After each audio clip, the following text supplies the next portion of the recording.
ఓం శ్రీమాత్రే నమః. ఛానల్లోకి స్వాగతం అండి. జూన్ 21 పౌర్ణమి శుక్రవారంతో కలిసి వచ్చింది.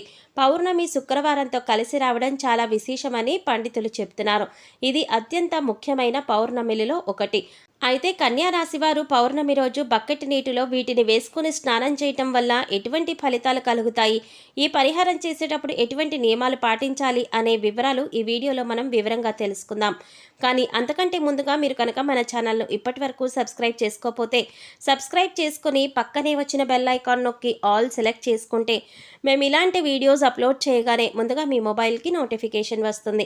ఇక వివరాల్లోకి వెళ్ళిపోతే పూర్ణిమ తిథి చాలా ప్రత్యేకమైనది, అలాగే చాలా పవిత్రమైనది కూడా.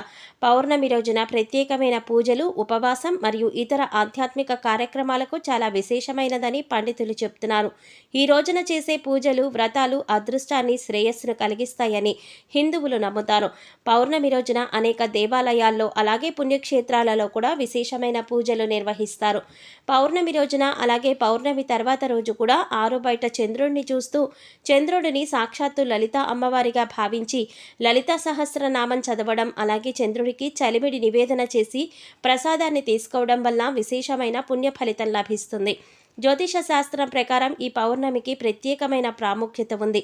శుక్రవారం పౌర్ణమి కలిసి రావడం వల్ల చాలా శక్తివంతమైనదని పండితులు వివరిస్తున్నారు. పౌర్ణమి రోజున ఈ చిన్న పరిహారం చేసుకోవడం వల్ల విశేషమైన ఫలితాలు కలుగుతాయని జ్యోతిష శాస్త్ర నిపుణులు కూడా తెలియజేస్తున్నారు. కాబట్టి ఈ సమయంలో దాన ధర్మాలు చేయటం వల్ల అనేక రకాల పుణ్య ఫలితాలు కలుగుతాయని అంటున్నారు. పౌర్ణమి తిథి కూడా లక్ష్మీదేవికి ఎంతో ప్రీతికరమైనది.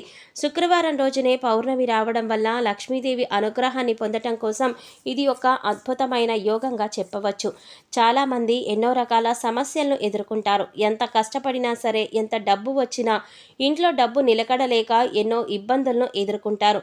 డబ్బు రావడానికి ఏదైనా పరిహారం ఉంటే బాగుంటుంది అని అనుకుంటారు. ఎన్నో పరిహారాలు చేసి సిద్ధించక ఇబ్బంది పడేవారు వచ్చే పౌర్ణమి రోజున ఈ పరిహారాన్ని చేసినట్లయితే ఖచ్చితంగా వారి జీవితంలో మార్పు జరుగుతుందని చెప్పవచ్చు. శాస్త్రంలో చెప్పిన విధంగా శుక్రవారం రోజు వచ్చిన పౌర్ణమి రోజున ఈ పరిహారం చేయటం వల్ల విశేషమైన అద్భుతం చూస్తారని చెప్పవచ్చు. పౌర్ణమి రోజు ఈ విధంగా చేయటం వలన కన్యా రాశి వారికి ఉన్న కష్టాలన్నీ తొలగిపోయి ఇల్లు సంపదతో నిండిపోతుందని విశ్వసిస్తారు. పురాణాల ప్రకారం ఈరోజు సూర్యభగవానుడిని పూజిస్తారు. అంతేకాకుండా ఈరోజు దాన ధర్మాలు చేయటం వల్ల జీవితంలో కష్టాలన్నీ కూడా తొలగిపోతాయి. ఇంట్లో సుఖ సంతోషాలు, ఐశ్వర్యం లభిస్తుందని ఒక నమ్మకం. పౌర్ణమి రోజు సూర్యభగవానుడికి ప్రత్యేకమైన పూజలు చేసి ఉపవాసాలు పాటించడం వల్ల కోరుకున్న కోరికలన్నీ కూడా నెరవేరుతాయని విశ్వాసం.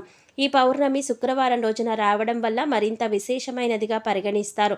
కనుక ఇంతటి విశేషమైన రోజున రూపాయి కూడా ఖర్చు లేని ఈ చిన్న పరిహారం చేసుకోవటం వల్ల మీ ఆర్థిక బాధలు, అనారోగ్య సమస్యలు, మీ ఇంట్లో ఉండే దృష్టి దోషాలతో పాటుగా మీలో ఏదైనా నకారాత్మక శక్తి మీకు తెలియకుండా ప్రవేశించి ఉంటే అవన్నీ కూడా తొలగిపోయి జీవితంలో అత్యున్నతమైన స్థాయికి ఎదుగుతారు అనడంలో ఎలాంటి సందేహం లేదు. మరి ఈ పరిహారంలో భాగంగా పౌర్ణమి రోజు ఉదయాన్నే స్నానం చేసే నీటిలో ఏది కలుపుకొని స్నానం చేయాలి, అలాగే వాటిని కలుపుకోవడం వల్ల మంచి ఫలితాలు ఏ విధంగా కలుగుతాయని తెలుసుకుందాం. చాలామంది ఎన్నో ఆర్థిక సమస్యలు ఎదుర్కొంటారు. ఎంత కష్టపడినా సరే, ఎంత డబ్బు వచ్చినా ఇంట్లో డబ్బు నిలకడలేక ఎన్నో ఇబ్బందులు ఎదుర్కొంటారు. డబ్బు రావడానికి ఏదైనా పరిహారం ఉంటే బాగుంటుంది అనుకుంటారు. ఎన్నో పరిహారాలు చేసి సిద్ధించక ఇబ్బంది పడేవారు ఇప్పుడు శుక్రవారం రోజున ఈ పరిహారం చేసినట్లయితే ఖచ్చితంగా కన్యా రాశి వారి జీవితంలో మార్పు జరుగుతుందని చెప్పవచ్చు.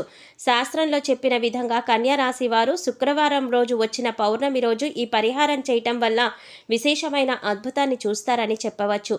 మీ ఇంట్లో ఉన్నటువంటి దృష్టి దోషాలు తొలగిపోవడమే కాకుండా మీ పిల్లలపై లేదా మీపై ఎటువంటి చెడు దృష్టి ఉన్నా కూడా అన్నీ తొలగించుకోవచ్చు. మీ కుటుంబం కూడా ఆర్థికంగా అభివృద్ధి చెందుతుంది. ఇందుకోసం మీకు ఒక్క రూపాయి కూడా ఖర్చు కాదు. ఈ పరిహారం కేవలం నమ్మకంతో చేసినట్లయితే మీ ఎదుగుదల మీరు కళ్ళారా చూసి ఖచ్చితంగా ఆశ్చర్యపోతారని పండితులు చెప్తున్నారు. పౌర్ణమి రోజున చేసే లక్ష్మీ పూజ సిరి సంపదలను ప్రసాదిస్తుంది. ఈ రోజున లక్ష్మీదేవి వ్రతాన్ని ఆచరించి జాగరణ చేయటం వల్ల ఆశించిన ఫలితాలను వెంటనే పొందుతారు. పౌర్ణమి రాత్రి వేళ లక్ష్మీదేవి ఆకాశ మార్గాన ప్రయాణిస్తూ నమ్మిన భక్తులను అనుగ్రహిస్తూ వెళుతుందట. అమ్మవారు కటాక్షం కారణంగా దరిద్ర బాధలు తొలగిపోతాయి, సిరి సంపదలు చేకూరుతాయి. అందువలన లక్ష్మీదేవి అనుగ్రహం కోసం పౌర్ణమి పూజ చేయాలి. జీవితంలో ప్రతి ఒక్కరూ లక్ష్మీదేవి అనుగ్రహాన్ని పొందాలని కోరుకుంటారు. ఇంట్లో లక్ష్మీదేవి స్థిర నివాసం ఉండాలని, అనుకున్న లక్ష్యాలను చేరుకోవాలని ప్రతి ఒక్కరూ కోరుకుంటారు. అటువంటి పౌర్ణమి రోజున స్నానం చేసే నీటిలో వీటిని కలుపుకున్నట్లయితే లక్ష్మీదేవి అనుగ్రహాన్ని మీరు పొందగలుగుతారు. ప్రతి ఒక్కరూ కూడా ఆ భగవంతుడి ఆశీస్సులు మాపై ఉండాలని, జీవితంలో గొప్పగా ఎదగాలని కోరుకుంటారు. మరి ఆ దిశగా అడుగులు వేసేందుకు తమ వంతుగా ప్రతిరోజు పూజ చేస్తూ ఉంటారు. పూజ చేసేటప్పుడు ఫలితాలు వస్తాయా అంటే మనశ్శాంతి మాత్రం ఖచ్చితంగా వస్తుంది. ఫలితం వస్తుందా అంటే మాత్రం అది వారి పూర్వజన్మ కర్మ ఫలితం మీద కూడా ఆధారపడి ఉంటుంది. మరి అలాంటి కర్మ ఫలితాన్ని తగ్గించుకోవాలంటే ఏం చేయాలి అనే సందేహం మీకు రావచ్చు. మనం ఏదైనా పని చేస్తున్నాము అంటే అది ఎందుకు చేస్తున్నాము అని తెలుసుకొని చేస్తే మాత్రం దానికి ఖచ్చితమైన ఫలితాలు దొరుకుతాయి. ఈ మాట సాక్షాత్తు వేద పండితులు చెప్తున్నారు. చూడటానికి పరిహారాలు తేలిగ్గా అనిపించవచ్చు, కానీ వీటి ఫలితాలు మాత్రం చాలా గొప్పగా ఉంటాయి. ఇందుకోసం మీకు ముఖ్యంగా కావలసింది నమ్మకం. అలాగే ఈ పరిహారం మనకి పనిచేస్తుంది, కష్టాల నుంచి బయటపడేస్తుందనే విశ్వాసం.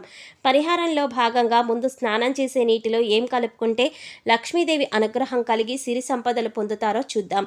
అంతేకాదు వాటిని ఎందుకు కలుపుకోవాలి అనే విషయాన్ని కూడా తెలుసుకుందాం. ఈ సృష్టిలో ప్రతి ఒక్క పదార్థానికి కూడా ఒక ప్రత్యేకత ఉంటుంది. అందుకోసం మనం కనుక మనసులో బలంగా సంకల్పించుకుంటే ఆ పదార్థంలో ఉన్న గుణం ప్రత్యేకమైన పదార్థాలతో చేర్చి ఉపయోగించడం వల్ల మన సంకల్పాన్ని భగవంతుడికి చేరవేస్తుంది. కానీ ఈ పరిహారాలు తేలిగ్గా ఉన్నాయి కదా, చేసేద్దామని చేయడం కాదు, మనస్ఫూర్తిగా నమ్మి చేయాలి. అప్పుడే మీకు సత్ఫలితాలు అనేవి వస్తాయి. ఇక ఇంతటి విశేషమైన పౌర్ణమి రోజున కన్యా రాశి వారు ఉదయాన్నే నిద్రలేచి చక్కగా స్నానం చేయండి. అలాగే స్నానం చేసే నీటిలో ఒక తమలపాకు, కొద్దిగా రాళ్ల ఉప్పు, అలాగే 2 హారతి కర్పూరం బిళ్ళలను పొడి చేసి వేసుకొని ఇవన్నీ నీళ్ళల్లో కలుపుకొని స్నానం చేయాలి. ఈ నీళ్లతో పిల్లలు ఇంకా పెద్దవాళ్ళు కూడా స్నానం చేయవచ్చు. తమలపాకులు అంటే శుభ సూచకం, అలాగే భగవంతుడికి ఎంతో ఇష్టం కదా అని ఈ పదార్థాలను నీళ్ళల్లో కలిపి స్నానం చేయటం వలన భగవంతుడి అనుగ్రహాన్ని పొందుతారు. బకెట్ నీళ్ళల్లో ఒక తమలపాకు వేసి అరగంట తర్వాత స్నానం చేస్తే శరీరానికి మరింత స్వచ్ఛత లభిస్తుంది. ఒంట్లో ఉండే నెగిటివ్ ఎనర్జీ అంతా కూడా తొలగిపోతుంది. ఇక రెండవ పదార్థం మనం నీళ్ళల్లో కలిపింది రాళ్ల ఉప్పు. ఈ రాళ్ల ఉప్పు నీళ్ళల్లో కలపడం వల్ల మనలో ఉన్నటువంటి నకారాత్మక శక్తి అనేది తొలగిపోతుంది, అంటే నెగిటివ్ ఎనర్జీ.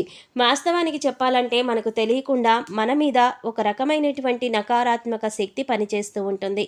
ఇక ఇలాంటి నకారాత్మక శక్తి ఉన్నప్పుడు మనం చేసే పనులలో ఆటంకాలు రావడం, అలాగే ఆర్థికంగా కుంగిపోవడం, ఇలాంటివన్నీ చూస్తూ ఉంటాం. ఇక ఈ నకారాత్మక శక్తి నుంచి బయటపడటానికి చిన్న చిన్న పరిహారాలు చేసుకుంటే సరిపోతుంది. దాన్ని తొలగించుకోవడానికి రాళ్ల ఉప్పు మనకెంతగానో సహాయపడుతుంది.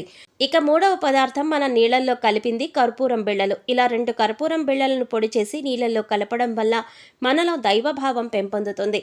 దీని నుంచి వచ్చే సువాసన మనలో ఉన్న చెడు ఆలోచనలను తొలగించి ఆధ్యాత్మికం వైపు మనల్ని నడిపిస్తుంది. పౌర్ణమి రోజున కన్యా రాశి వారు ఈ పరిహారం చేసి లక్ష్మీదేవి అనుగ్రహాన్ని పొందండి. సో చూశారు కదండి, జూన్ 21వ తారీఖు శుక్రవారం రోజు వచ్చే పౌర్ణమి రోజున కన్యా రాశి వారు ఏ పరిహారం చేయటం వలన వీరి జీవితంలో ఉండే కష్టాలన్నీ తొలగిపోతాయి. బకెట్ నీటిలో వేటిని కలుపుకొని స్నానం చేయటం వల్ల నెగిటివ్ ఎనర్జీ తొలగిపోతుంది. ఈ పరిహారం చేసేటప్పుడు పాటించవలసిన నియమాలేంటి అనే వివరాలన్నీ కూడా ఈ వీడియోలో మనం వివరంగా తెలుసుకున్నాం కదా. ఈ వీడియో మీకు నచ్చినట్లయితే లైక్ చేసి మీ ఫ్రెండ్స్ అండ్ ఫ్యామిలీ మెంబర్స్లో కన్యా రాశి ఎవరైనా ఉంటే వారితో మర్చిపోకుండా ఈ వీడియోని షేర్ చేసుకోండి. అలాగే ఇప్పటి వరకు మన ఛానల్ కనుక సబ్స్క్రైబ్ చేసుకోకపోతే సబ్స్క్రైబ్ చేసుకొని పక్కనే వచ్చిన బెల్ ఐకాన్ నొక్కి ఆల్ సెలెక్ట్ చేసుకుంటే మేము ఇలాంటి వీడియోస్ అప్లోడ్ చేయగానే ముందుగా మీ మొబైల్కి నోటిఫికేషన్ వస్తుంది. మరో చక్కటి వీడియోతో మళ్ళీ కలుద్దామండి. ఓం శ్రీమాత్రే నమః.